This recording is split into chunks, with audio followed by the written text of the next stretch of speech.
Hello बच्चों। तो चलिए क्वेश्चन पहले पढ़ लेते हैं। Two point charges Q1 and Q2 are placed at a distance d apart as shown in figure. The electric field intensity is zero at point P on the line joining them as shown. Write conclusions that you can draw from this.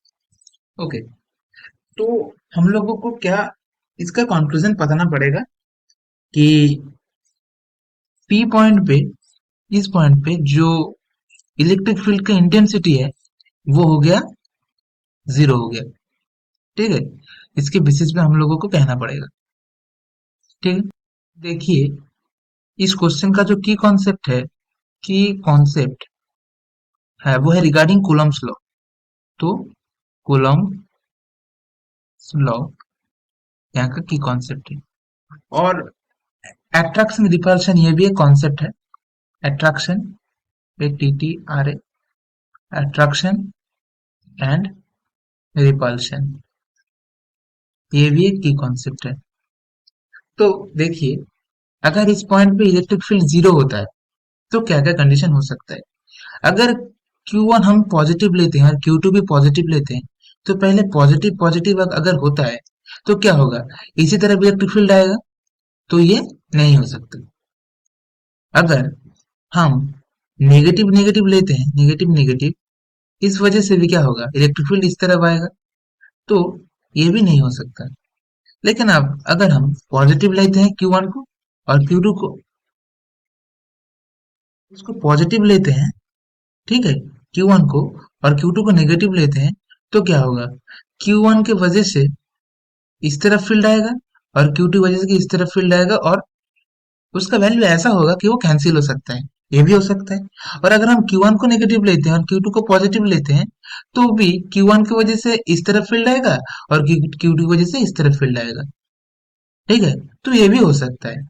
तो ये जो चारों condition हम आप लोग देख लेते हैं, तो इसमें जो ये है ये हो सकता है और ये भी हो सकता है। ठीक है, तो लेट्स से,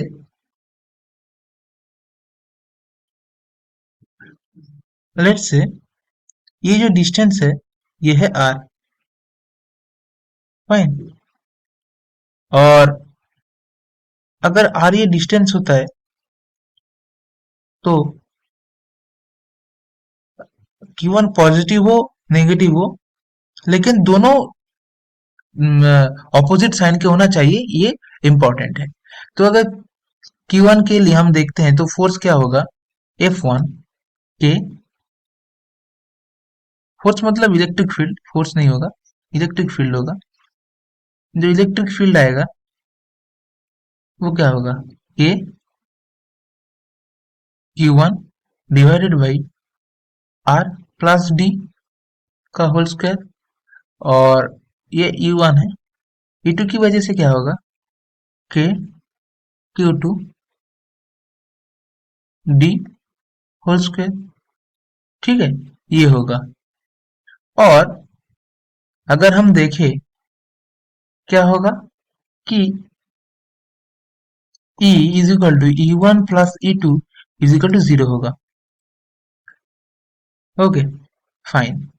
तो अगर हम किसी भी एक को नेगेटिव लेते हैं, मतलब ये दोनों क्या होगा, मॉड्यूल इनका जो मॉड्यूलस होगा, मतलब जो हम कहना चाहता हूँ, E1 is equal to E2। ठीक है, क्योंकि E is equal to E1 plus E2, ये अगर जीरो होगा तो मॉड्यूलस तो जीरो होगा ना। तो देखिए, इसको हम पॉइंट करते हैं कि Q1 R प्लस डी का whole square is equal to K Q2 D square. Okay, यहाँ पे देखिए के मर गया, गया। और जो है R प्लस डी का whole square divided by Q1 D square divided by Q2।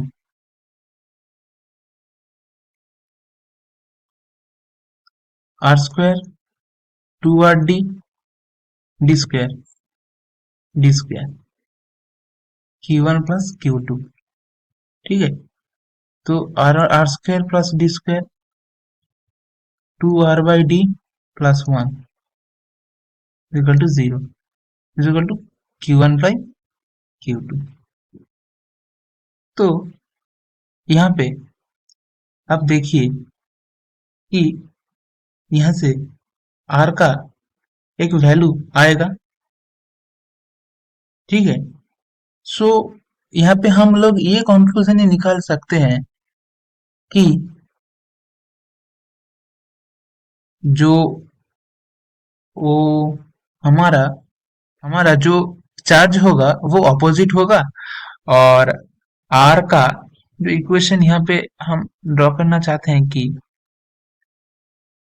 देखिए R square 2 r/d D square divided by minus sorry ये minus D square Q1/Q2। Okay, R square plus 2 r/d D square 1 minus Q1/Q2 0। तो चलिए next slide पर चलते हैं। श्रीधर आचार्य का अगर जो सूत्र है वो लगाएंगे, जो फॉर्मूला है उसको लगाने से बाद अब क्या मिलेगा, R is equal to minus 2d plus minus root over 2d whole square minus 4, A का वैल्यू क्या है 1 into C 1 minus Q1/Q2 divided by 2 into 1। तो minus of 2d plus minus 4d square minus of 4d square plus 4d square Q1/Q2 divide by 2। और देखिए 4d क्या, minus of 2d plus minus 2d root over Q1/Q2 by 2 is equal to minus d plus minus d Q1/Q2। This is the answer of R।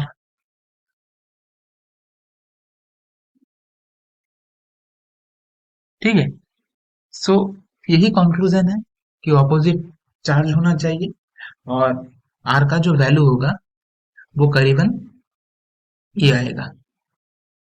ठीक है, so hope you understand the answer of the question. Thank you.